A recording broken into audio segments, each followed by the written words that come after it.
Hi, everyone. Welcome to this live transmission. I'm today with my very good friend, brother, Tone Mellard.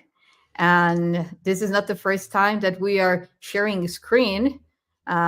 We have been accomplices for a couple of times now, and it's my deep pleasure for that to be. So welcome, Tone. Thank you, YssaH. Nice to be back. Yeah. Good conversation here. Yes, yes. We have a very interesting topic today.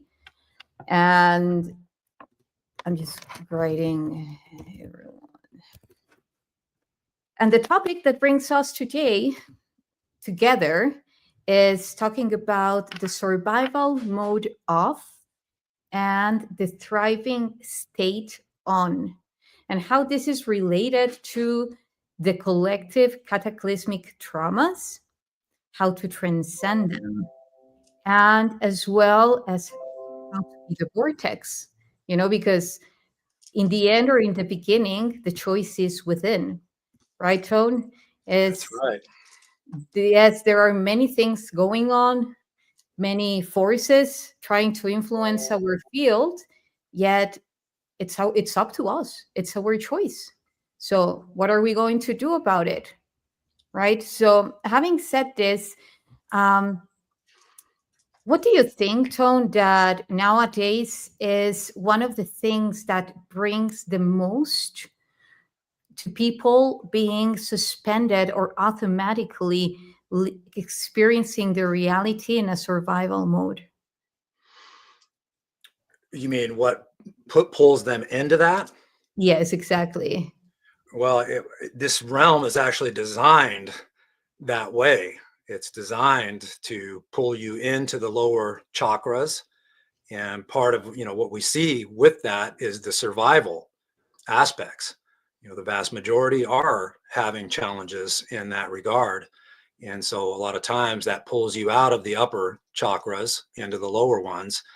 But it's, key that no matter what, you keep going back into your heart and don't let it concentrate you in those lower aspects too much, because then you lose your ability to navigate this realm at a level where you can actually move beyond the challenges that we are having.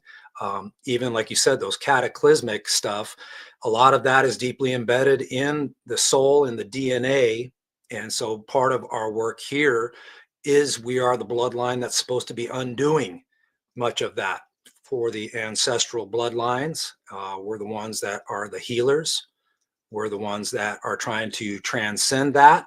And in doing such, we actually send a vibration back down through the fluidity of time to all of the ancestors and the ones yet to come.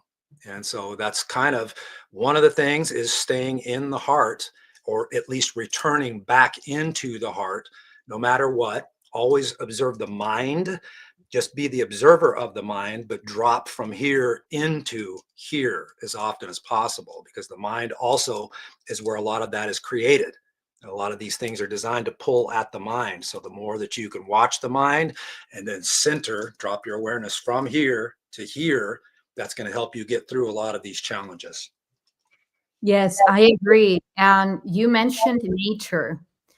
And like one of the things that we were talking about before going live was how this reality is reversing engineering from its lowest aspect what is inherent to the universe. Like, for instance, nature. So you're in the jungle, and then you are having a blast, and all of a sudden you see a jaguar. So your survival instinct will perhaps be turned on automatically, unless you communicate, telepathically with animals. So then you won't be feeling that threatened by the jaguar. But let's say on mainly basis, let's say a normal person.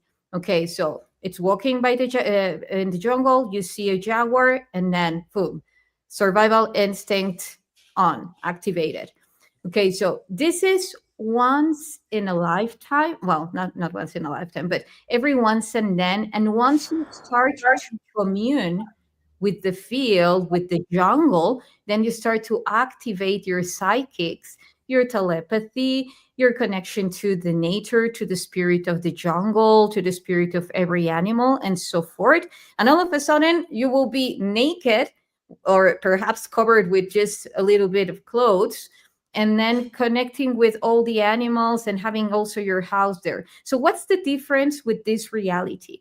When we see all these buildings, all this energy frequency from the media, positive, negative one, that is influencing your field, that what we think that it's fundamental, it's not fundamental at all, then that essence of instead being in a of experiencing every once and then survival instinct turns into a highly pitched survival mode.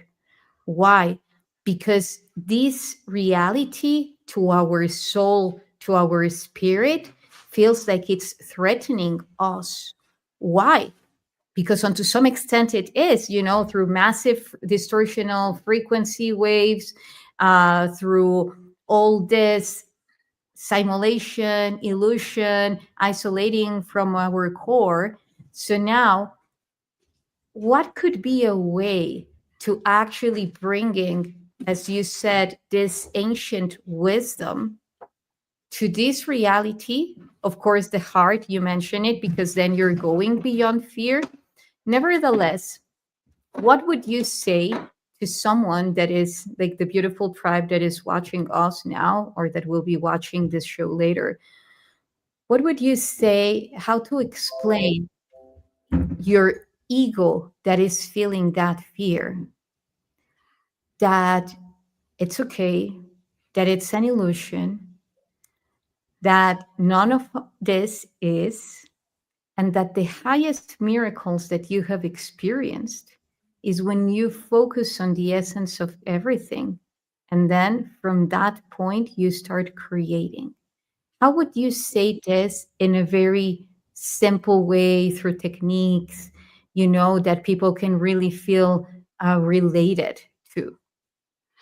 Well, if you go back to what you said there, that this is a simulation or a holographic overlay, I would venture to say that the only thing real in this place is spirit, that which dwells within, that which moves through all expressions of life. And if you can continue to remember that you are a spirit first and foremost, and that even these things that we call bodies, avatars, they're merely a vehicle for that spirit to experience through. And yes, in this place, even that has been heavily manipulated, but there's still something in the background that is there whispering to the back of your mind. It's reminding you, remember what you are. Don't forget what you are. And then back to the premise of nature. If we again look at this as a simulation or holographic overlay, nature would be the least corrupt of that.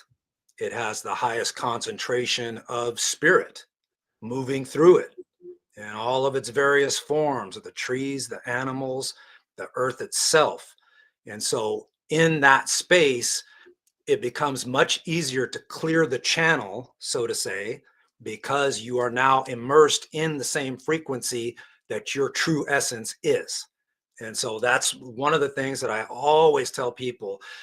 If you live in a city environment, just do all you can once a day, once a week to get slightly out of that, be it in a park, be it just in a place that has trees, be it in a place that has water. Connect to those elements and ask those elements to bring you information from the great beyond, because that spirit is so pure and so uncorrupted that that is one way of reminding us who we are, is connecting to that essence. But Yeah. and then the final stage that you were saying is, how does one create from that space?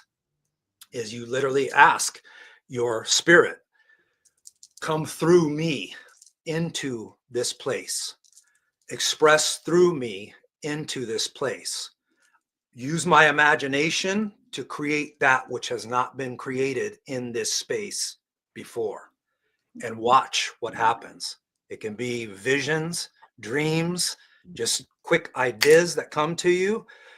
Write it down. If it's art, do your art. If it's singing, sing.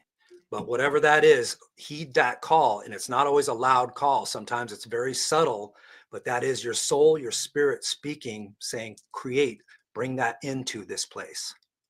Yes, I love that. And thank you for bringing this up, because I agree. One of the things that I was thinking while you were speaking is that what I do is I see myself in every tree. I see myself in every flower, in every butterfly, in every jaguar, because a part of me is actually there. We are fractals to one another. So then you're communicating with yourself at a different level of consciousness. And that's a unified consciousness, precisely. So now, and when you talk about the highest concentration of spirit being in nature, again, I agree, because we can look at it as coherence. If this reality was created, as how as we are experiencing it, rendering it, however you want to call it, just yet own it, then what about the fact that, let's say, everything is an inspiration of something?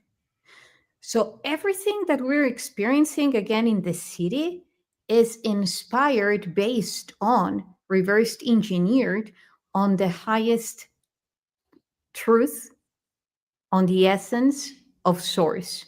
So what are you with what type of information do you want to mirror into?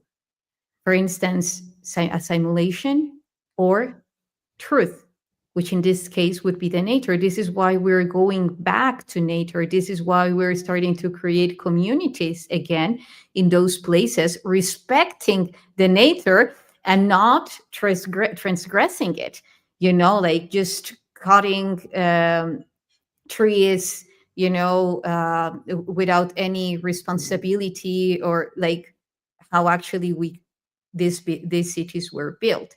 So that's one aspect of it. And now, if I say that I reflect in everything that I see, the positive and the negative, which I think this is a huge key for sovereignty. I don't know if you agree with this, Tona. I think you do. Is like, how would I reflect myself with this simulation? Otherwise, why would I be here, right? Why would I be experiencing this? What did I do? What in this lifetime or in another lifetime, on earth, off earth, and so forth? So then finding the brightness in everything. For instance, just an exercise. If you see, we were talking also about the chemtrails. You start seeing all the chemtrail lines in the sky. And then you start to see how they start to dissolve and show the true grid lines that are holographically projected through plasma and that are actually being the bridge for us to connect with that sacred geometrical space, with those light bodies that are connecting us to source in high coherence. So it's just unveiling and unveiling, like saying, "Hey, I see you."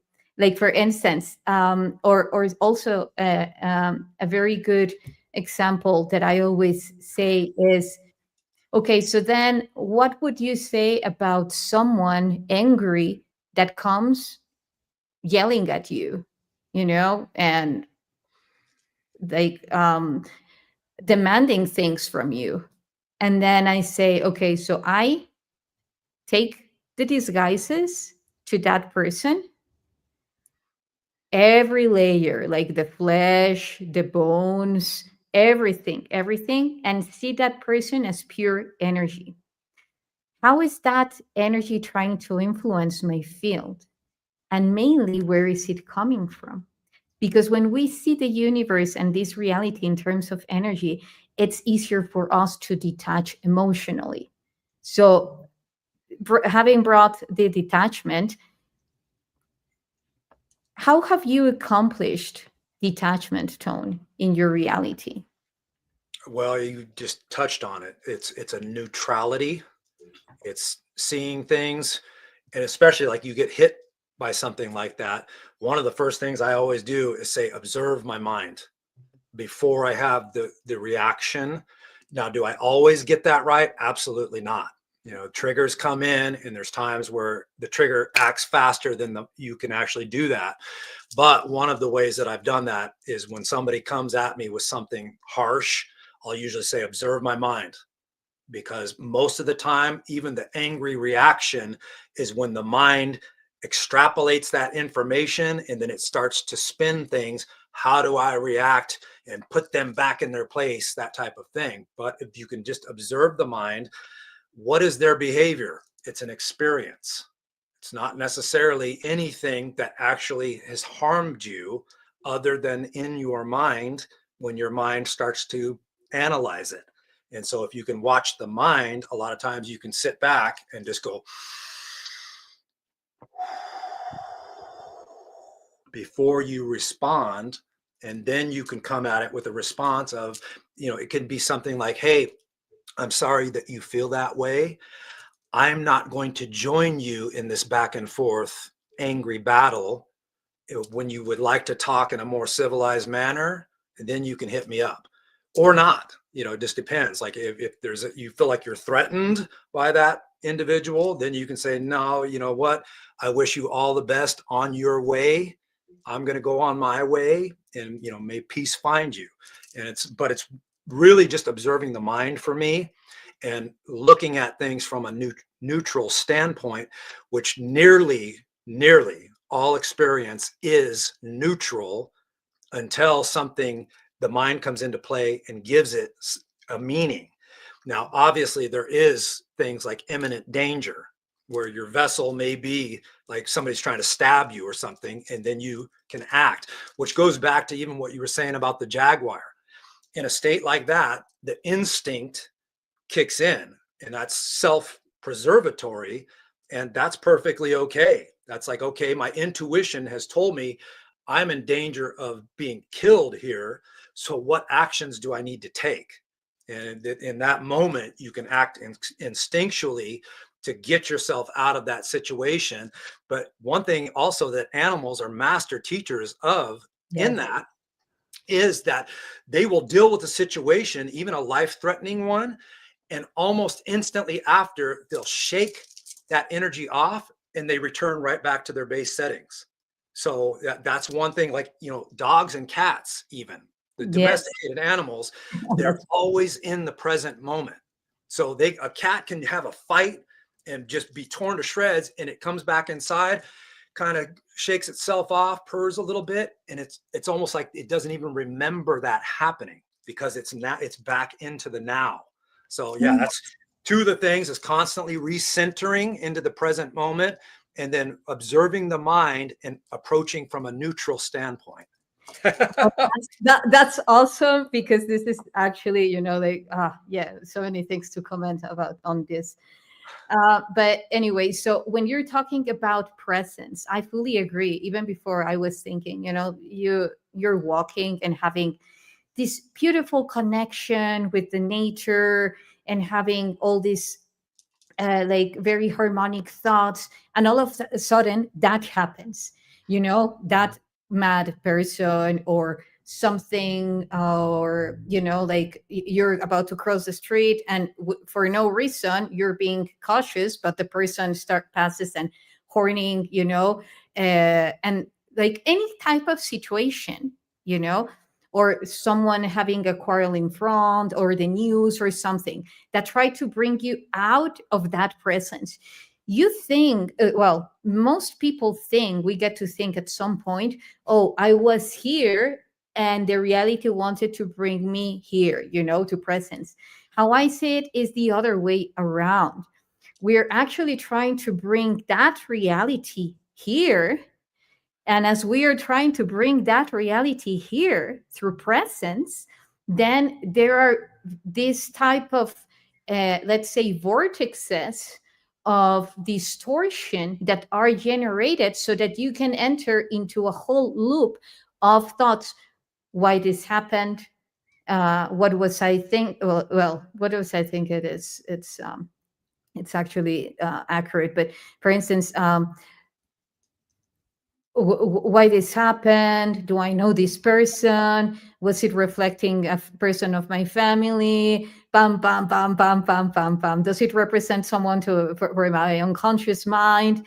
And then you deviate into a huge wormhole that is taking you out of presence, when the reality is showing to us that as simple as we keep it, the best, because the universe just functions in terms of energy, frequency, and vibration.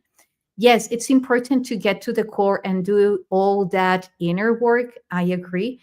Yet, when we have reached a point of acknowledging that everything is energy, we can focus more on that aspect. And as the dogs shake, because then we know that everything is an illusion. We're just playing with energy, and the more that we keep on, just action, and instead of reacting, just basing it on action, feedback, action, feedback, the more that we are actually creating coherence in our reality. Because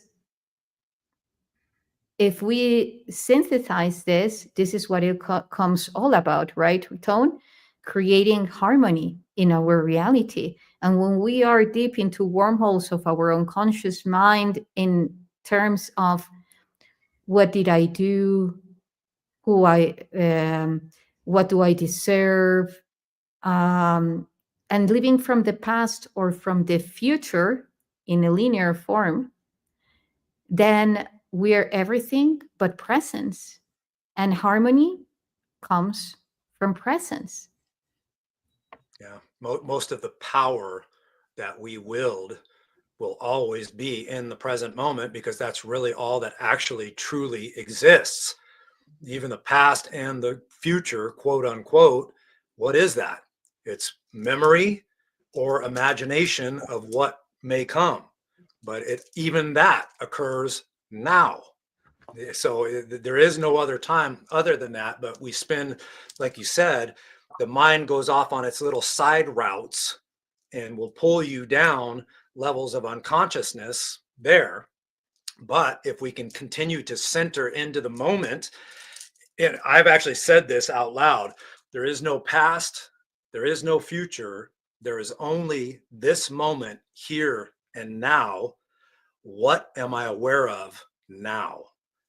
And that is one way of bringing that presence here. Like, what Yes. am I aware of in this moment? As if this moment is the only one that exists, because in reality, it is. It's only, like I said, only the mind creates the little diversions into the past or thinking about the future, but even that is occurring now. And so when you're lost in those other areas, you're not fully present. So one of the things is checking in and constantly saying, bring this awareness to what I am aware of right now. And that's where you're pulling more of that higher self, higher consciousness stream, embodying more of the spirit to look out of the eyes, out of the ears, all of your senses. Everything is fully here now. And back to my original point, that is where you're the most powerful, because you're literally pulling more of your spiritual essence and pushing it into this place. And you become a beacon of energy, a beacon of force of nature. Like you said, a vortex within your reality, the more that you're centered into the present moment. It's a very, very powerful place to be. And so few are ever doing that. Yes, and mainly when we're talking about getting used to our multidimensionality, because then again, it's like I am here right now when I'm seeing or perceiving a version of myself in another spatiotemporal constant or timeline doing this and that, and then tuning into what codes I need to bring in, and then another one, and then another one, and then another one.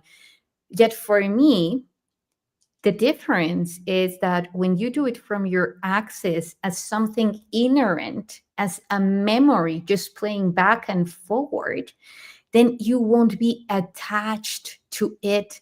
And that's the big difference. Yeah. When you're attached to the memories that you're simultaneously entangled with, they drain your energy. Yes.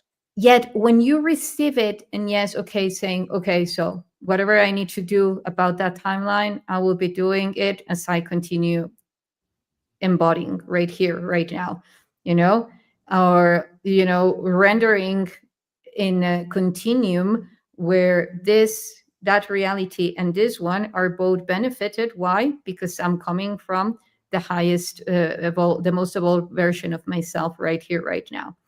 So all those command words are super important, and I love that because you use them a lot as well. And I think they are sometimes we underestimate the power of our words. Of course, it can be a training. I love, for instance, the Incas from Peru, what they do to raise the potency of their dabar, or the power of their word, the credit, is that they do, like, I'm going to drink tea. I'm going to address to Tone right now. Hey, Tone, how are you? I'm going to grab my phone, and all of that. So the universe is reading and is scanning coherence, coherence, coherence, coherence, coherence, coherence, coherence.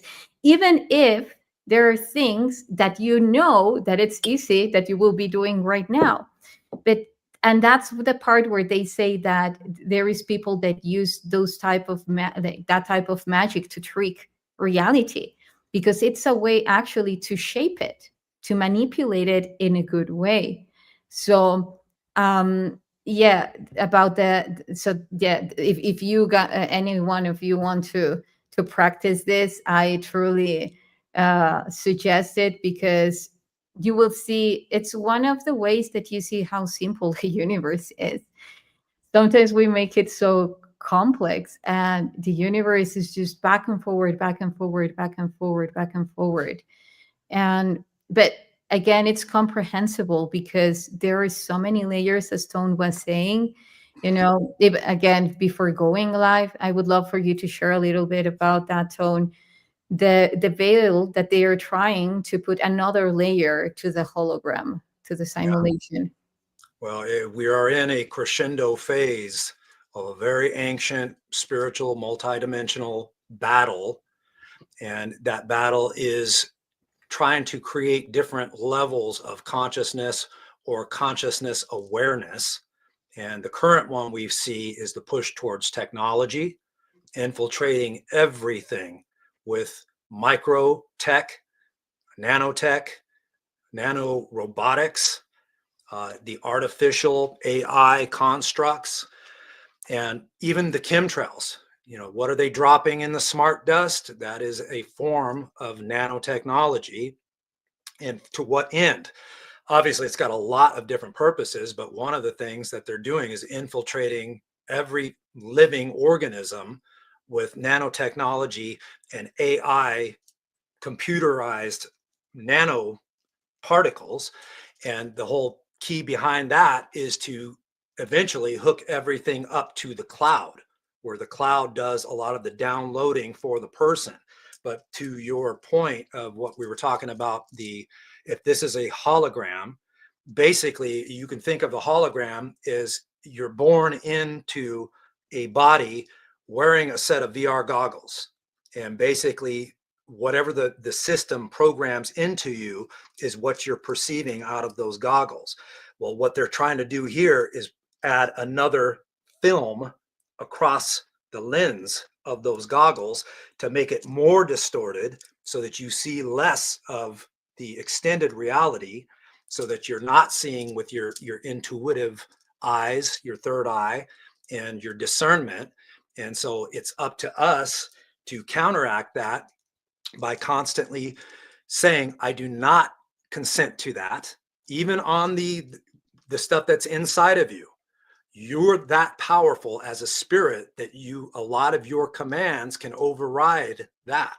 Now, of course, we can do the metal detoxing and things like that. But one of the things that I constantly say is, you do not have permission to access or influence me in any way, shape, or form. To do so means you are in direct violation of the highest universal law of free will. I command you out of my space. Get out of here and do not return. And that's even a command to a lot of these little things that are swimming around trying to activate our neurons in a certain way. My spirit is saying, no, I wish to be an organic being connected to source. I do not wish to be artificially programmed and ran like a puppet.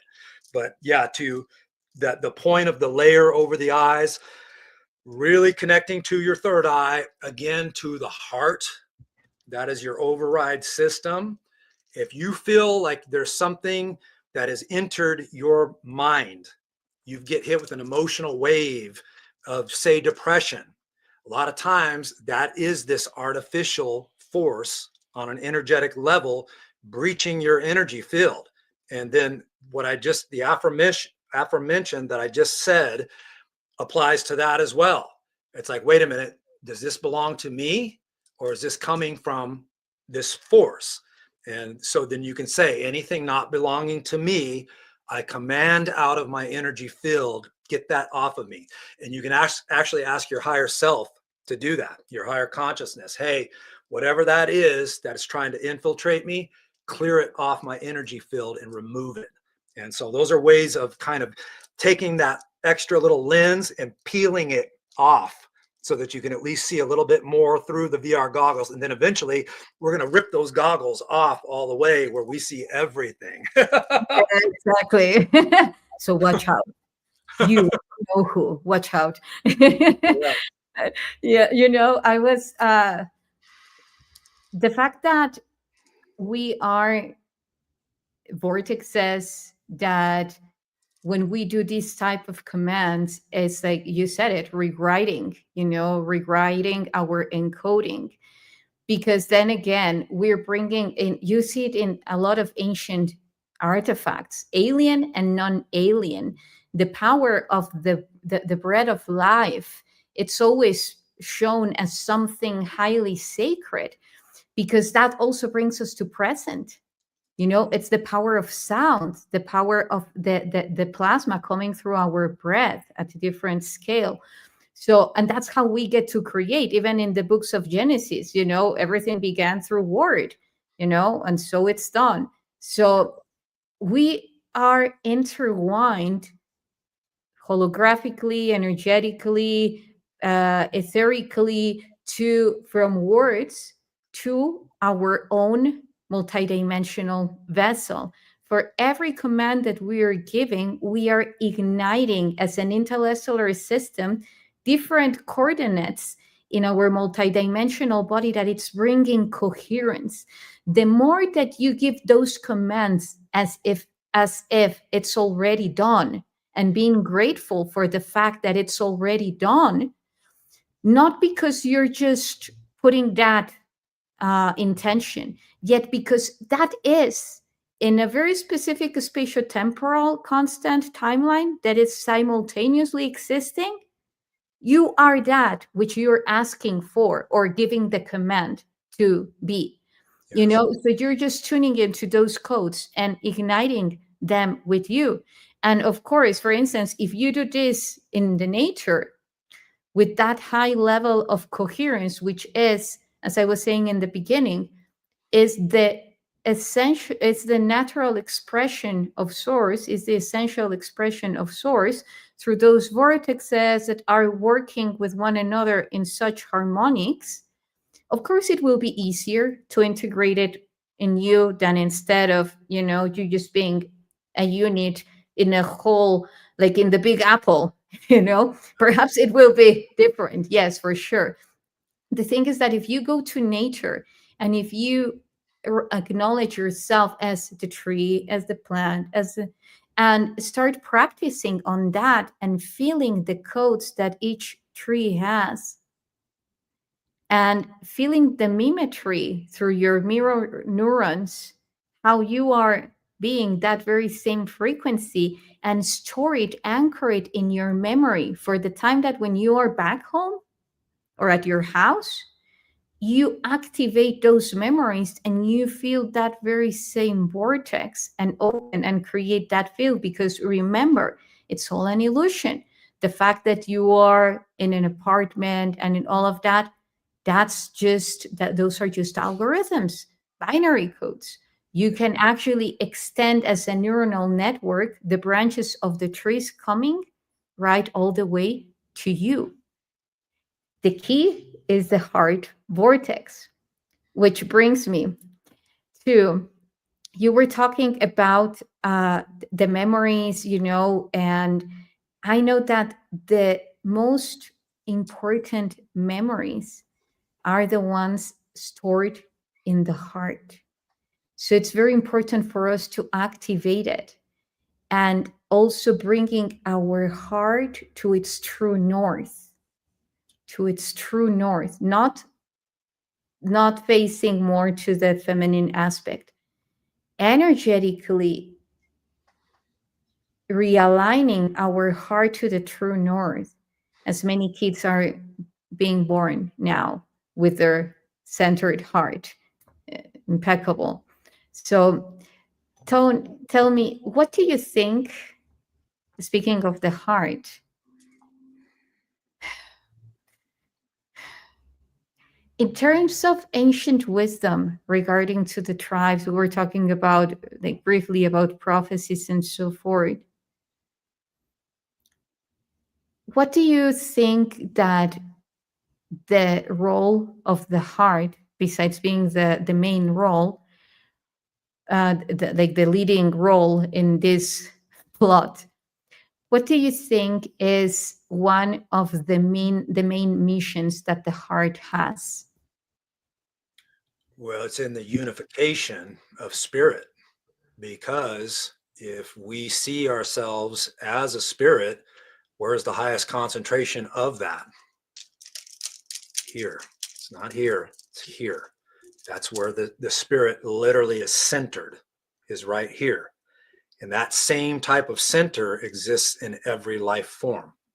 So the more that you are focused here, expressing from here, downloading from here, the more in tune with the entire creation you are.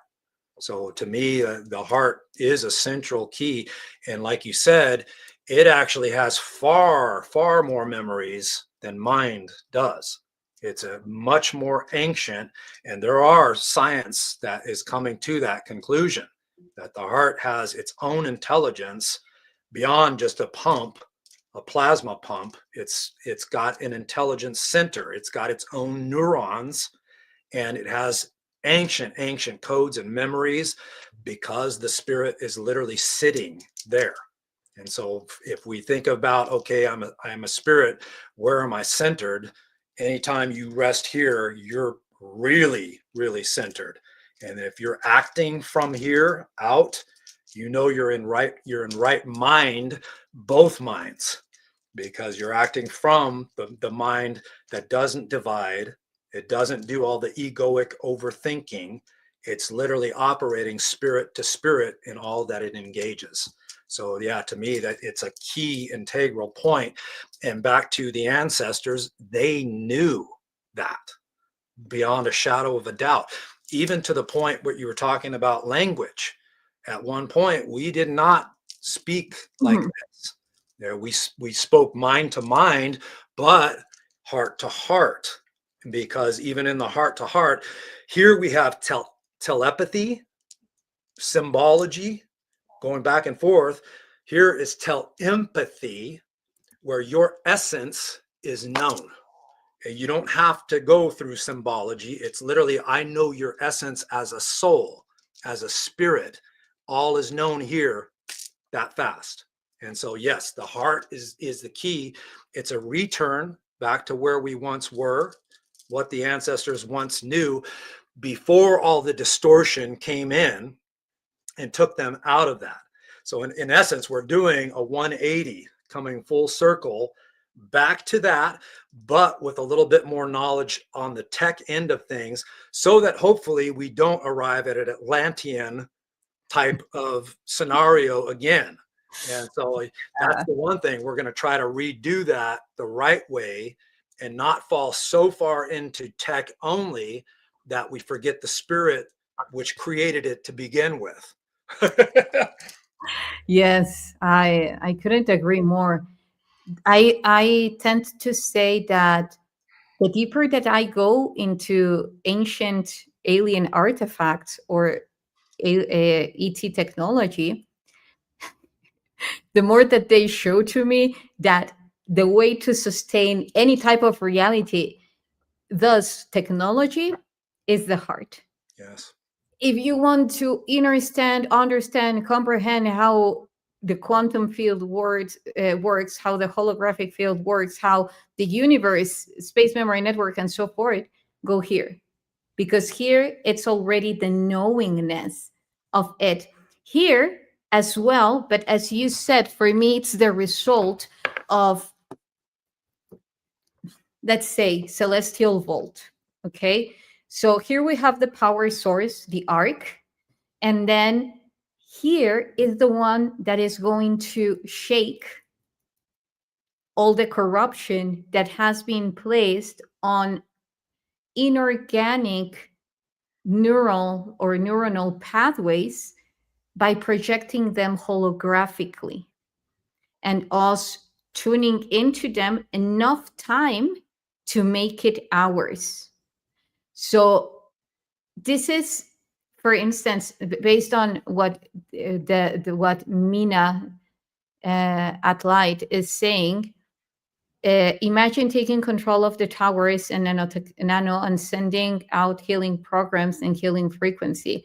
Well, that will be beautiful. And actually, how I see it is that before we start creating them, like physically, taking into consideration the power of the holographic universe, what we can do is coherence, or let's say multidimensionality happens, and even in our molecular structure of water, when we are capable to activate it into its fourth state, which can be related to plasma. How does this happen? When our molecules of hydrogen and oxygen start delocalizing, which means detaching, knowing that they are not limited to a physical unit. So then they start branching out, poof, all over the universe. And your consciousness through that, when you're aware of it. So then, for instance, if there are antennas, 5G, and so forth, it's now knowing that we are detached from those frequencies, from the power, the coherence that we earn day by day, and then even creating a reality and bringing a reality as a collective where we have antennas that they are emitting these healing harmonic frequencies. And I'm very sure that if we all as a collective gather up and tone this, tone, speaking of which, yeah, it will happen very fast. We know that we're capable to create egregores and therefore realities like this. So it's also another thing. It's not about collapsing or fighting the forces unless they enter your field, as Tone is saying. It's more about focusing our energy in what we choose to create, because then our energy is so sacred. I wonder, do you, well, I know that every time before going to sleep, I mean, I know because you're my brother, and I know that we are all in similar frequencies, but I guess also many people in the watching this video, part of the tribe, is going at night before going to sleep and wondering what they spent their energy on, what did and in which things they invested their energy on. I do it. I do it. And that's how I see how drastic they are trying to now implement a lot of things to distract us, you know? So Yeah. it's a big test. Yeah.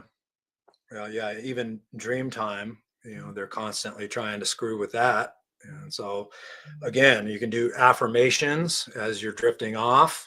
Nothing but the highest light may enter my sacred sovereign space.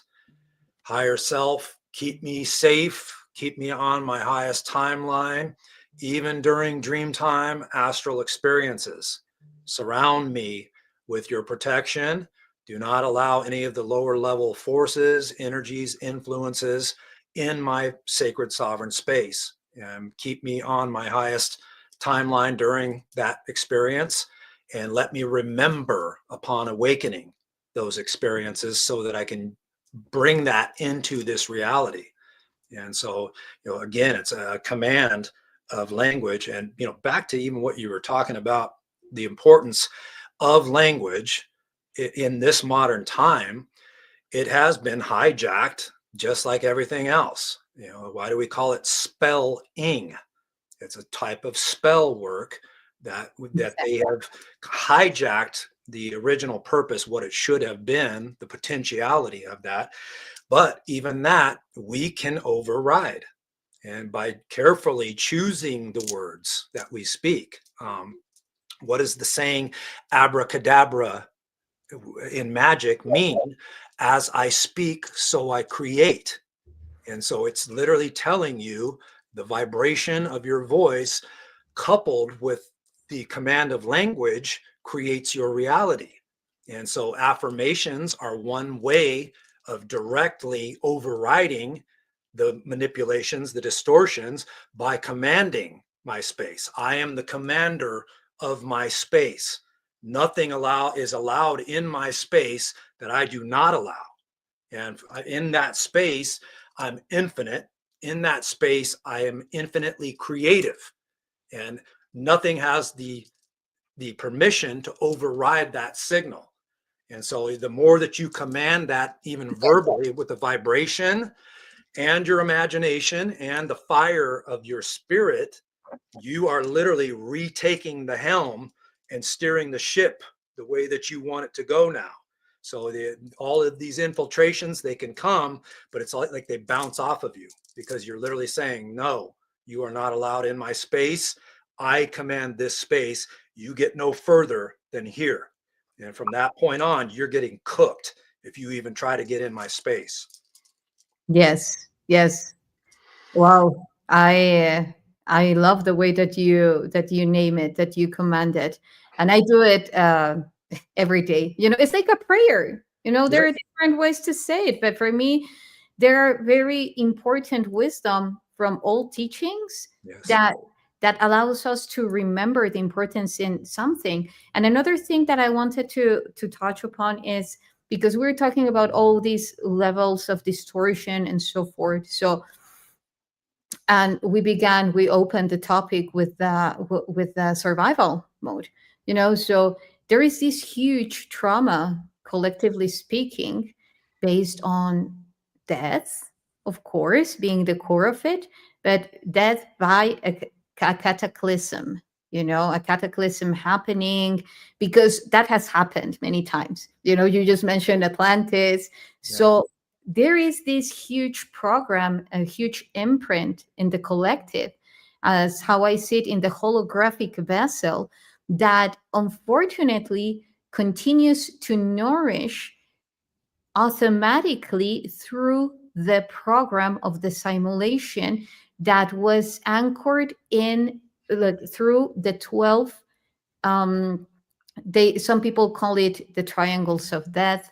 Some people call it the vile triangles, which are placed in very specific coordinates on Earth, like as pyramids. They have a very cohesive. They are creating a very cohesive architecture. So that was not the purpose in the beginning. We have 12 wormholes connecting to the center of the earth, and then those 12 wormholes were connecting to these 12 triangles, each one of them. When I would love to see to hear what you have to say about this, Tone. But when the the axis tilt happened on Earth due to collapse in between two celestial bodies, one being Earth and the other one being, well, some people say it was Nibiru, some people say it was the moon. Regardless, and living in infinite field of probabilities, in one of them, all of them are Yeah. possible. But the one that brings coherence to me, regardless, it's, they say that once the moon appeared, because before there was no moon. Mhm. Once it, like, there are ancient texts that registered that before there was no moon. So after the moon came here, and even there is an Aztec um, storytelling about how the moon was created, that the moon misbehaved with the mother, which is Earth, crashed, like hit her, and then, as a consequence, a brother came, shredded her into parts, and put her as the moon. So after the axis tilting, the Earth was created, the precession of the equinoxes, the seasons, and so forth. Was that organic? No. The Earth didn't have an axis tilt originally, as well as the moon. So why I'm saying this is because that collapse, along with other accelerations of very specific devices, led to those technologies placed around the wormholes to cease working properly, functioning properly, and they did a shortcut. And then the non-organic triangles that were placed there for spaceships to come through those wormholes and then access through the black hole network to all the solar system, then they started to do that shortcut. And if before they were working by transversal energy, bringing slightly to compensate the magnetic field, slightly a distortion energy. After that, it was like tones, like a lot of those energies. And they are connected to our 12 DNA strand DNA, not originally, but it's what it's limiting it. So it's also about clearing fractally those 12 triangles so that they stop distorting those 12 strands of DNA, which are connected to psychics, which are connected to being heart-centered, to memory, to everything that we're asking for. What do you think about that? Oh, yeah, what an interesting subject. And, in terms of the DNA, the manipulation that's taken place there, again, we have the power to be proactive in that, even speaking to our DNA. I can literally say, remove the blockages, remove the locks off of my DNA, any types of insertions, remove that. It's already happening cosmically from the energies pouring in that are trying to interpenetrate into this reality. But by speaking to your higher self, speaking to the spirit within, you can say, start unlocking the DNA that has been switched off that benefits my highest evolution. Remove the distortions from my DNA that have been artificially placed there. Get out any impurities that don't belong there. Restructure my coding to its original intended blueprint, where it should be evolved to by now, because we're actually so far behind in what our evolution should be at this point from those manipulations. But what you were saying there, it's so true that the DNA, even at one point, the 12 strand was fully on. That's why we were fully telepathic beings. And even when we look at this current simulation and the push towards tech, what are they trying to do? They're trying to emulate that artificially. What is a cell phone? It's a means of communicating across distance. Why would we need to do that when we have the ability to communicate instantaneously across any distance? That's part of that whole lock that you're talking about, where they kind of shut that down. And really, on a simplified term, what they did is originally we were a expanded consciousness, expanded into knowing our oneness with the entire reality. What they did here was compressed it down and made it so that our consciousness in these vessels appears to be looking through a tiny little lens. And so as the DNA kicks back on, it starts to boom, boom, boom, boom, boom. But the more that we actually become proactive in that, speaking to the DNA, speaking to even the blood in our body carries codes. The plasma have that carry the highest codes. Even when you're breathing deep, I'm breathing into my plasma, igniting it with a charge, and it's cooking through anything that doesn't belong there. And that goes right into that artificiality, the little nanotech. You can literally fry a lot of that through focused breath work and through raising a charge in your body. Think of it as an internal EMP. That's exactly what I do when I'm doing my breath work. I'm raising a static charge in my body, and then at the end, I'm pushing energy up and down my voltage system, my spine into the brain, but I'm visualizing that sending out a wave of electricity that's bzzz, frying everything inside of me. But yeah, to your point of the DNA, that cannot be understated in just how important that is and will be yet to come. We're going to be having a lot more discussions as that comes online. And another thing that you mentioned was the memories encoded. The DNA has your Akashic records as part of that coding, which again, there was a lock put in and switched off, and there's a door, but as that kicks back on and the door opens, you're going to start remembering, wait a minute, I have existed forever. And you'll start remembering not one or two lifetimes, but thousands. And then again, if we go beyond the fluidity of time, those thousands go both directions from this point, because all of that is existing now. But, and here's another one, time, as you said, is another construct of this reality that keeps you locked out. And so, yeah, the more you start realizing, wait a minute, time itself is a distortion, because this A, B, C, D, E linear time does not exist beyond this density. And so once you start even playing with that from the level of eternal presence of spirit, then you start to realize, wait a second, even that I can access the quote unquote future because it's happening now beyond this reality. It becomes to a point where it's like not even a big deal.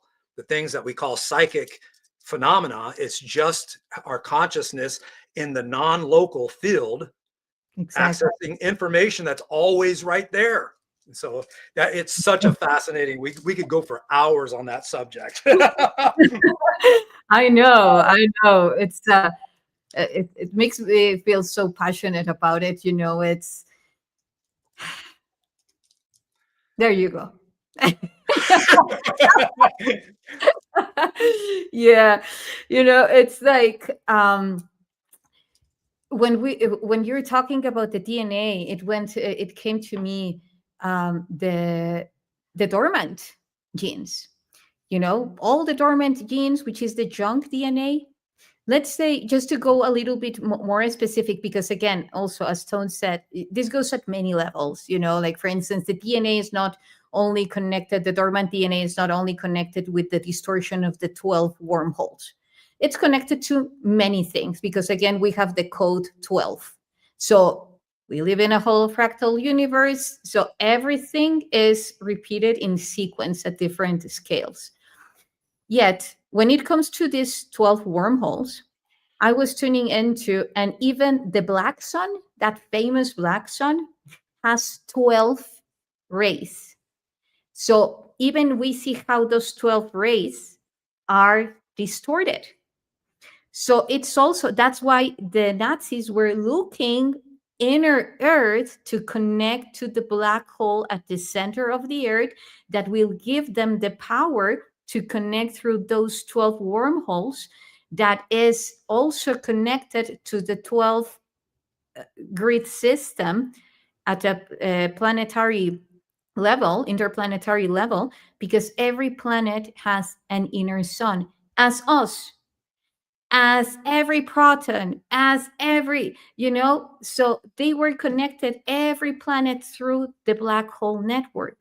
So if we access, if we clear also all those conduits, we could say that when we talk about dormant, it's not literally as us, you know, it's more about a dormant state of being. What happens when someone is just like this? They relate it normally to the elders, you know, that they are talking and all of a sudden it's because they say that there is not enough of oxygen flow going to their brain, to their brains. So this is the same with all this information. If they are torsioned due to a collapse, an overexcited collapse, then there is not a properly energetic flow. And that's reflecting. So, what could we do to proclive that organic flow that gives that oxygen to? I'm not talking like literally because that's not how the dormant genes operate. They are awakened through transposons and so forth. But anyway, I'm just being like an analogy. So anyway, that oxygen flow, how can we achieve it? I would say the vortex tone. What would you say? Well, yeah, and then also like what you were saying about water. Okay, we have water. Our plasma has a lot of water in it. Speaking again, speaking to it, even it doesn't have to be verbally, even in your mind. Hey, I want to supercharge this with energy from source. You know, let me build up an increase of that source frequency inside from my center out. Have that awaken all of the codes of my DNA, rewrite the script and unlock, go put keys, energetic keys, because it is energy that we're speaking about. Energetic keys into the locks. Turn the locks, switch that back on, turn that on, turn that on. And I think the more that we focus on that and become its consciousness interfacing with a denser form of energy, but it is all energy. And so if we start really speaking in terms of energy and even using imagination, I'm pulling more blinding light into my vessel.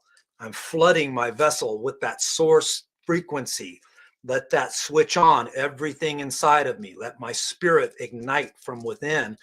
I believe that will actually make that happen faster, where the DNA, it's very slowly, you're turning the keys, you start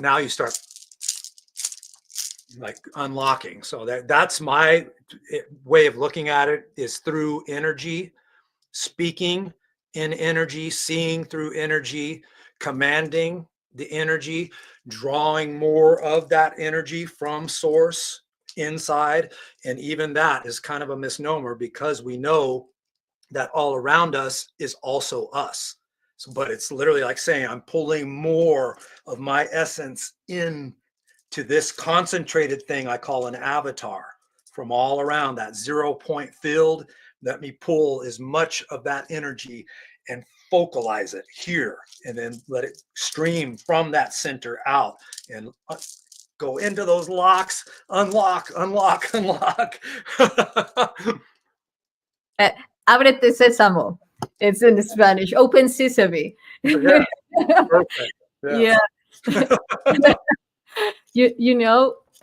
Yeah, I agree. And for instance, even when you're doing this, it's a vortex, because there is a continuum of exchange, the energy that is going to come through and the energy that you're emitting. So for me, this realm is a huge mastery of how to manipulate the energy. And I'm not saying manipulate because I know that word has like a huge egregor regarding to the manipulate, like in a Yeah. negative way. But also you can manipulate clay, you can manipulate any material in order to create life. Yes. So for me, the fact that we are capable to handle, to shape, manipulate our energy and everything that comes around us. I think I told you this. Like the first time that I went to Sedona, one of the first phrases that I received was "Be the vortex." So I was like, okay, that sounds easy. Okay, so let's do that. And I could see how there was a lot of energy unraveling, conflicts, around people, like not because for me, Sedona is a perfect example because it brings what it's within you. So if you are standing from a space of truth, that's what it will bring you to you, and it will amplify it. If you're from a space of distortion, if you're from a space of love, and so forth. So, and perhaps, well, we are not all one. We're everything. We're the full spectrum. So when you enter that intimate state of acknowledging who you are, who you truly are, and embracing it, and just receiving. Yeah, that's how I generate the 0 point energy. Like when people ask me how I'm feeling this distortion, I'm feeling this, of course it's not as simple as this, but I'm going to break it down. It's just about bringing the energy that is within this reality and counter counter putting it with the energy that is coming from the non-evident field, that hyperspace, that primordial field. So then you're bringing all the energy through you, no discrimination, boom, bringing it in, bring it in, bringing it in, and through very specific breath work until they collapse with one another, which is not precisely the word, is they become one, they torsion themselves, and they expand this energy zero, because then you're not attached. Why? Because all the energy serves to one purpose. What? You having energy. If we have someone showing that to us, is the very same factions that try to keep us here. How? Harvesting our energy. So we're not going to harvest the energy of others, but we are going to use the energy that we have and the energy in our surrounding that is serving us as we are serving that energy. So then the more we are enhancing and harnessing our field, our 0 point field. And I think that's also like a very important point for the manifestation process, because even your wording becomes more powerful because you're doing it from a non-detached place, which is also super important. Yeah. Yeah, definitely. Yeah, from what you were even just talking about there, one of the things that we're doing, most of us are doing some form of healing, even if it's not like a official named thing. The vast majority of awakened souls here are healers, but also what we're doing, even if it's not individual to individual, is we're alchemizing energy that is rippling through the collective field. And we are also transmutating. You can use alchemy or transmutation interchangeably there, but we're taking one form of energy and, like you said, literally combining it all and then breaking it into something that is more useful, not used for destruction, but construction. And so that's one of the things that many of the awakened souls on the planet are doing, even if they're not aware of it.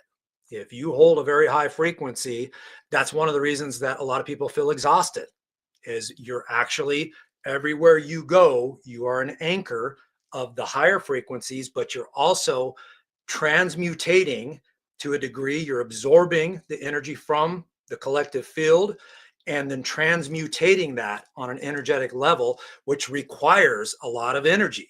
And a lot of people are not aware of that. They're like, I feel so tired all the time. And I'm like, if you could see what was going on with your energy field interacting with the greater energy field, you would understand why you're exhausted. Your energy field is literally chomping up all of the distortions, switching them up, and then releasing it as something lighter into the atmosphere. That's part of being an energy anchor that is constantly sending out a beacon into the collective. But yeah, it's basically a form of transmutation. They were taking these denser, and some of that is related to the theme of this. A lot of that is that collective wound of ancestral trauma. Even that, we're constantly, just by moving our presence through this field, grabbing bits and pieces of that with our extended energy, pulling it in, rewiring, uncovering all of the heaviness to it, and then releasing it back out as a more pure form.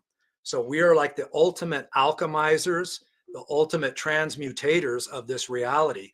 But that's also a reason why a lot of people like go, hey, I feel tired all the time. That's also because you're becoming more powerful at doing that. So your energy field is interacting with a much larger expanse than it even used to be aware of. And it's actually dealing with a much larger expanse where it's constantly grabbing those things and transmutating, alchemizing them. So that's a lot of energy that's being utilized, which makes it that much more important to make sure that you take time to recharge your battery.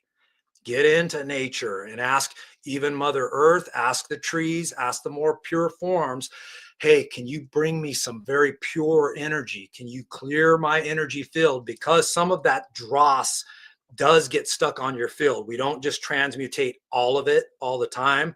We're always picking up attachments. Anytime we go out into public, anytime we go into the denser locales such as cities and things like that, with the frequencies beaming on us, we're picking up those things. So again, getting that cleared off your field, but then asking nature, that very pure spirit of nature, to recharge you will help you feel not so worn out all the time. Yes, that's a very good suggestion. I hope that you're all taking notes because, yeah, I think that like discipline, the daily life practice, it's super important, and which brings us, like how to beat that vortex. We have covered like a lot of aspects to it, and also regarding to the cataclysmic trauma. I want to add to that, which is also very much related to what with what Tone just said, which is that For instance, let's say that the earth is a reflection of ourselves. The earth is also going through its own evolution. It has a consciousness. It can evolve all the way that she wants, even like as how I feel it being a mothership, and as other planets going from here to there, as an electron, non-localizing, and so forth. But anyway, so if this earth is a reflection of us, and based on the example that I was giving to you about those 12 points, those 12 wormholes interconnected to those 12 triangles that we know that they are famous for, the Bermuda Triangle, the Dragon's Triangle in Japan, the one in the North Pole, South Pole, Arctic, and so forth. So all these 12 triangles, let's say that they could represent the vortexes inside that we have, that are bringing that we're bringing in the beginning, like a little bit of distortion, interference, let's say interference, but then it grew immensely, So a lot of people also relate that to the chakras.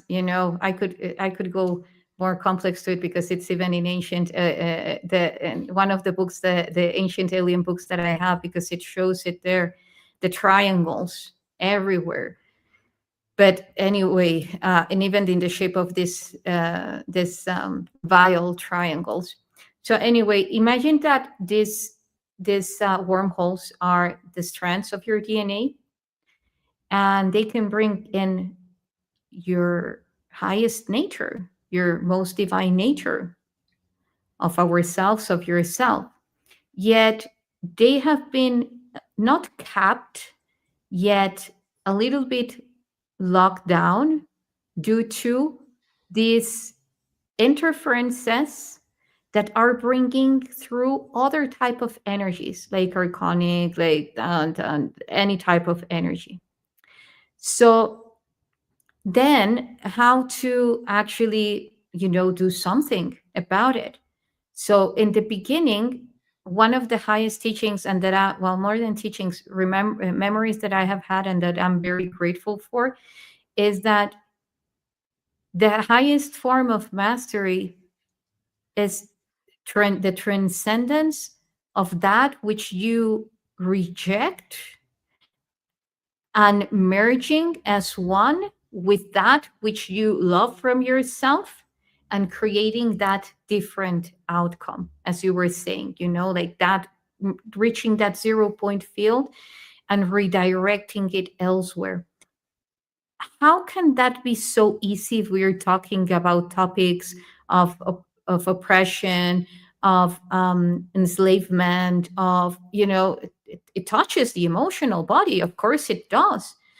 Then that's when I say, imagine it's just energy, and that for a moment you were meant to be in the part of the creation at a high level of decoherence, because that level of decoherence is needed for the rest to be, for the coherence to be. Yet now is your choice. If you keep attached to that decoherence by fighting with yourself, by fighting with the outcome, by fighting with the story, and so forth, it's most likely that you will remain there. If you bring in the warrior, the light warrior aspect of yourself by expanding your heart vortex, then you will just know the power that you have of alchemizing that energy that you're already doing, as Tone said, and then move forward into the coherent field. Because the coherent field, as nature shows to us, look at Mother Nature. There is a fire. What happens? Big part is harmed. It sustains. It generates life again. You won't see a tree fighting with another, but you will see a tree not feeding the other tree or nourishing through the inner earth network trees that are not anymore substantial for life. It's the same as our own programs. So if we just move forward, then you will be reaching that singularity, because then chaos is not chaos. Chaos is more about a form of perception that it's a breach for order to be. And then how long you exist within that level of coherence is proportional to the magnitude of your heart vortex being capable to be humble to yourself, and not humble as, in a way that you put yourself, for everyone to step up on you. I'm talking about the true humbleness and of knowing your divine power. It's like the big master. And every time that I see you, I feel of you that way, Tone. And like, you see a lot, you observe, and then all of a sudden, bam, the answer. So it's about that. What about you, Tone? What do you want to? Yeah, in more simplified terms, is basically part of that is shadow integration. And the light warrior is a master shadow integrator. And even to what you said, like these events happen and there is real suffering. And there's times where I am broken down in tears. Yeah, I feel what goes through the collective, and I'll let that wash through me and be on my knees crying. But then when I'm done, I say, okay, I have felt that. My tears have crystallized, exteriorized. Now let me send healing, both within my own wounds and into the collective. Yes, I acknowledge that that's there. I don't ever say, oh, it doesn't exist for me. That's part of it. But it's also, like you said, when you felt all the way through it, do you remain tug of warring down there with those emotions? The more evolved person does not. They send the energy that is necessary to that and say, yes, I see that you're suffering. Let me send you the most love that I have inside my heart. But let's try to even comb that out and see if we can transcend past that and beyond that. And so it doesn't mean that we're like saying, oh, that doesn't exist, and no, I don't think you're suffering. But it's like, how do we move beyond that and take you beyond that suffering? How do we even pull you up? It's about uplifting the collective. And so the collective consciousness is kind of going through a purge right now, where you see behaviors all of a sudden act erratic. And much of that is even in relation to what you were talking about, the theme of this. Some of it can be ancestral wounds that have not been dealt with. And by design, a lot of times that has been told, keep that to yourself. We don't want to hear it. And in men especially, what are you crying for? That's, you're not a true man if you're crying. Well, no, the human being was designed to be a deeply feeling being, to be connected intimately to all of spirit. And so part of that shadow integration is, at times you will feel that through your core, all the way through you. Don't go, that doesn't exist for me. Go, okay, I feel that. I acknowledge that. Let me heal that. Send the maximum amount of love and healing, both to me and through that wound that I'm picking up from the collective. Let me pour my love into that and then transmutate it. And then every person that needs it, you grab them and lift them up. Let's go. Let's go. Like, I don't want you to suffer. I'm not denying that you have a cause to suffer, but I want to see you at your happiest, highest evolution. And that's kind of what we're doing as shadow workers, as healers. We are bringing again that frequency into this realm.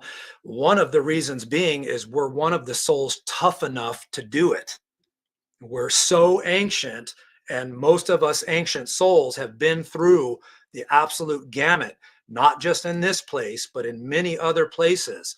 And so we're one of the few that is tough enough to be able to endure absorbing a lot of that collective and then being able to deal with it without being fully assimilated by the system, because that's what the system has done. It's recycled so many souls over and over again through that suffering, where it keeps them locked in myopia.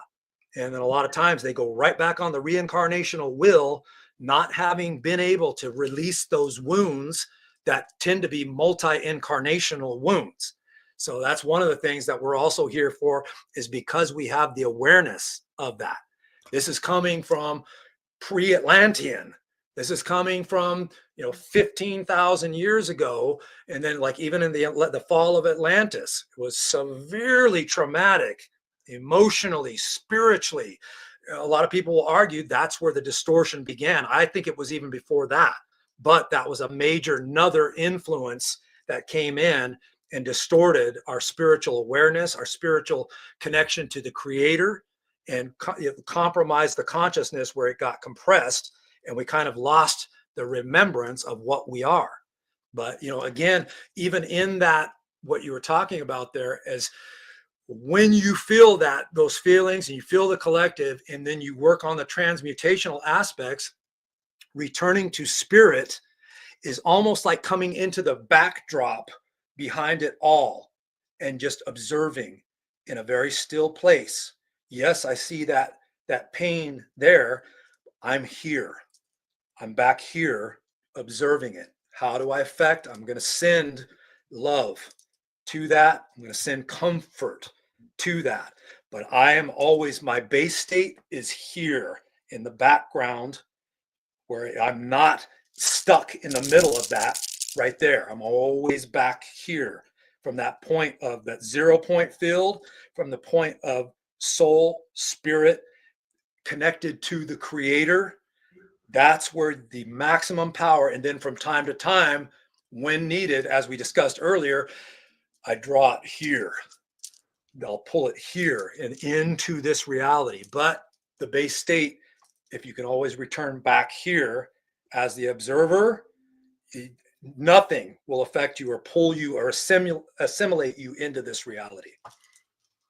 Yes, I agree. You were talking about the observer, and also actually the singularity just around the 0 point field is at the center. Sometimes you would believe that, oh, you're in the middle of the hurricane. Well, actually, in the eye of the hurricane is actually where Calmest. it's the stop. Yeah, exactly. Yeah. So, because the center is actually using all the forces around it. Is that vortex, that cyclical vortex that is happening inherently.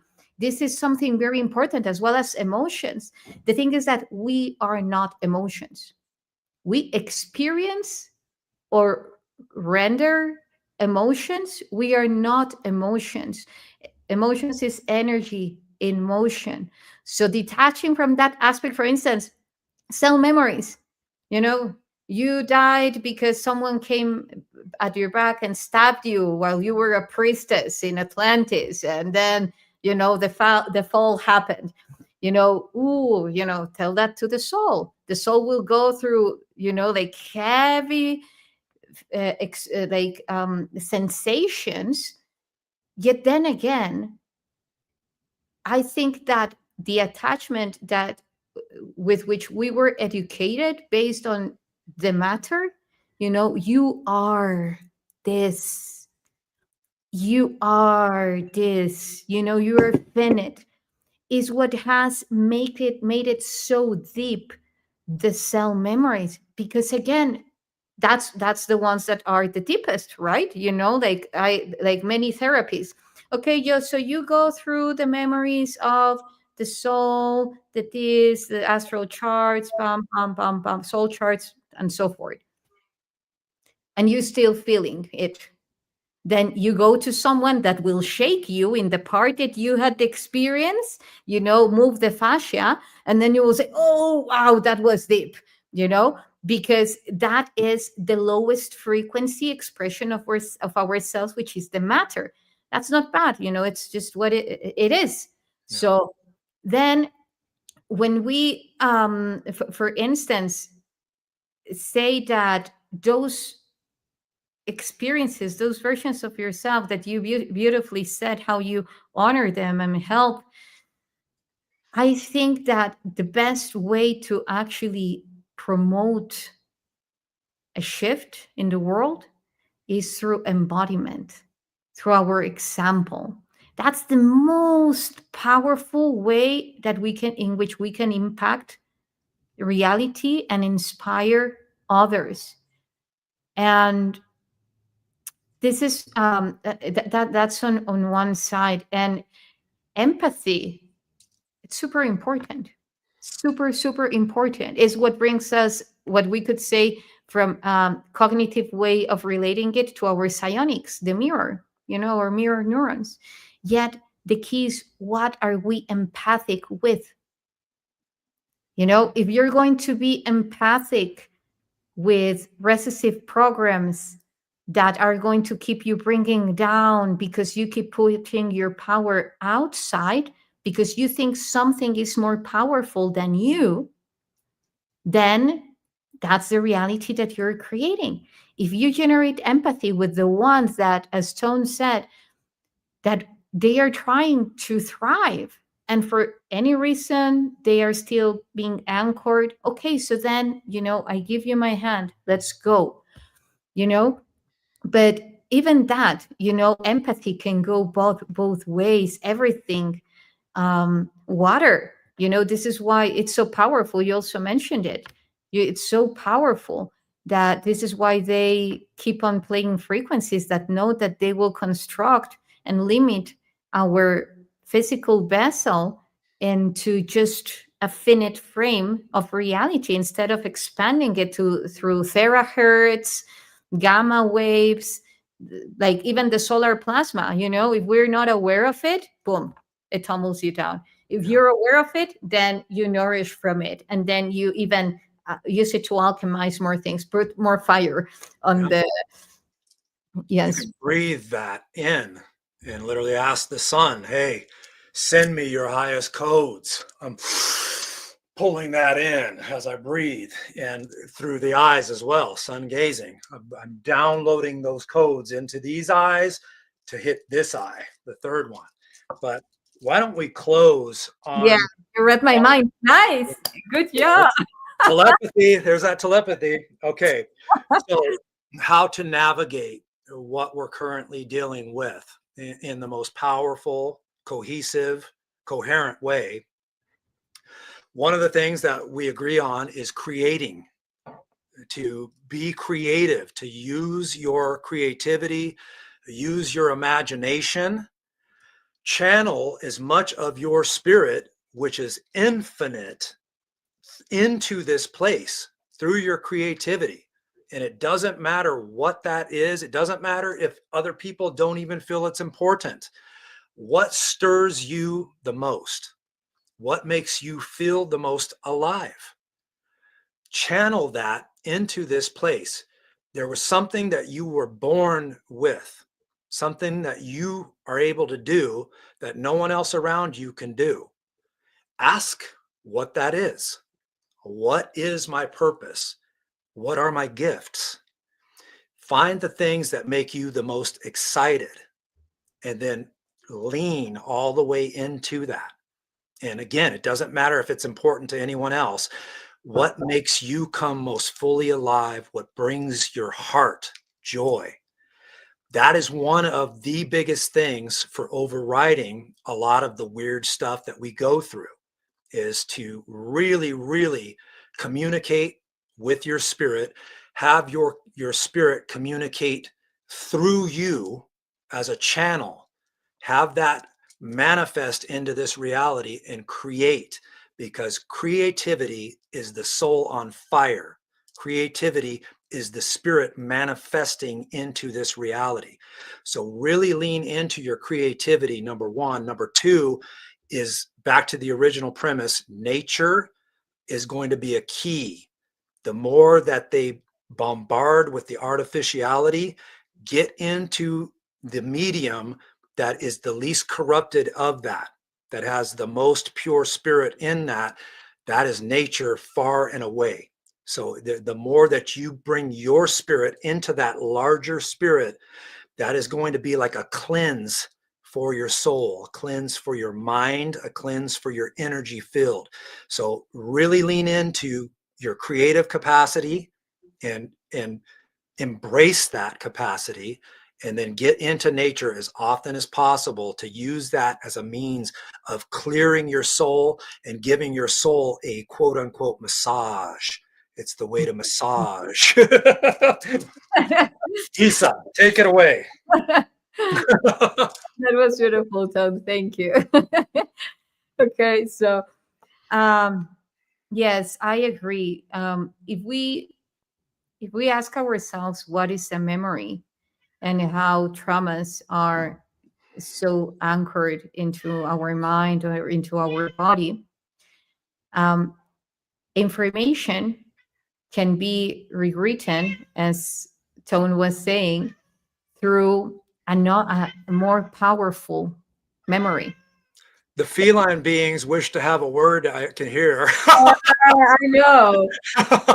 He always has something to say. He always has something to say. Okay, I will transmit your message.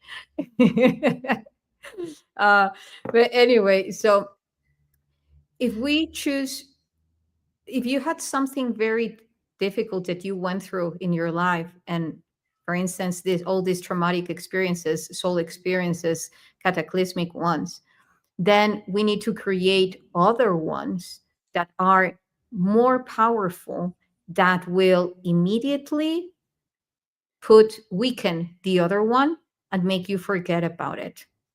You know, this is how trauma is anchored, because it's so high on frequency that it just remains stuck in your head.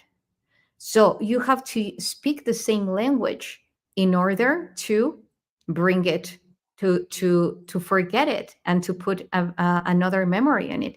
Yet the same language, because it's not going to be the same frequency. Yet remember that when we talk about death and we talk about life, they're very close to one another. Also, when we're talking about highest and deep fear to love, why? I don't know if you have experienced this, Tone, but for instance, if I'm going through a huge pain, instead of just trying to eradicate it, I embrace it, merge into that full pain, like for instance, a tooth pain, merge into it until it goes numb, and then I don't feel anything. I go to the other pole immediately, through that continuum. So it's the same. For instance, if you were abused sexually, you can actually bring this sacred sexuality with your partner and consciously remove any imprint that was put at that moment with that level of love. That is one of the most powerful forms of healing and transcendence. This is why it was also so like trying to be so eradicated. Sex, but that's a powerful way. Even any other type of wound, you can rewrite it through sex, like really intimate, powerful one. Yes. So, because you're talking about creative force, like pure plasma, arising. So that's a very powerful way. And also, as Stone was saying, talk to every part of your body. Design how you choose it to function. You can even give percentages if you want. I will use 80%, the 80% potency of my brain, but not just, as empty words, like really sustaining it through the daily basis of bringing coherence to your word, through actions, through thoughts, through feelings and emotions and so forth, then your power, your word will be more powerful, will have more value for the universe, to say it somehow. And then also being coherent with yourself. That's super important, because every decoherence within us opens the field for decoherence without, you know? So then the more coherent that you stayed with what you want, with who you are, with what you choose, even if you change your mind after, then that will give you huge benefit. And just to like, the last one is your heart knows. Yes, there are many voices that at some point can try to influence you. Yet when you tune into when you modulate the frequency and you know what is the right frequency coming from your heart, then you will always know from your intuition, from the highest truth, you will have access to it. So the more that you empower your communication with your heart, it will also guide you to know that to trust yourself, and that everything that you will be commanding and configuring in your reality is. So that's also super important. And remember, you can choose, what do you choose to connect with? What do you choose to be empathic with? Lower frequency memories, higher frequency memories, all of them are important. The time that you choose, the range of time that you choose to stay with it, it's the difference whether if it will be wisdom or whether if it will be creating a loop in your existence. So having said this, thank you so much, Tone. Thank you so much. This was a Thank you for powerful. having me. I appreciate it. Wonderful to connect with you again, YssaH. Yes, We'll have yes. to do it again, maybe before the rise of the Guardians. By the way, Tone and I will be at the Rise of the Guardians in Sedona, May, from the 8th to the 10th. So this is just a small peek of what you will be experiencing along with us. And I can see that, well, it's going to be a very powerful event, as always, Epic. Epic. Epic for sure. Epic for sure. A lot of amazing beings will come. Speakers, like Jaime Maussan and JP, you yourself, me, Emily, of course, Rion, and many others that will be empowering this conference.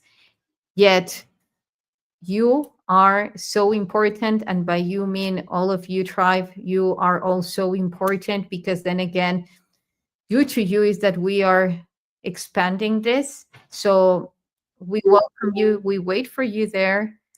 I'm quite sure that we will be having a lot of fun. It will be followed by the day of being on the 11th. We will be doing a super powerful Stargate activation connecting to Cathedral Rock, and more upcoming news following events from the day of being. Tone, I see you're wearing your wonderful necklaces. Are you bringing those? Oh, of course. Yeah. I'll be peddling my shields to help. That'll also help navigate through this realm. These are definitely energetic, protecting shields. And so I'll be selling those in the vending area as well. Okay, well, I think you're actually wearing one of the ones that I liked. So yeah, one of the ones that you want to get. So yeah, I'll reserve one for you, I promise. Okay, it's okay. I trust you. Anyways, thank you so much. Thank you everyone for joining us. See you at the Rise of the Guardians, and also you will be seeing more of Tone and I as we move closer to that date. Thank you everyone. Love you. Until next time. Thank you guys. Bye-bye.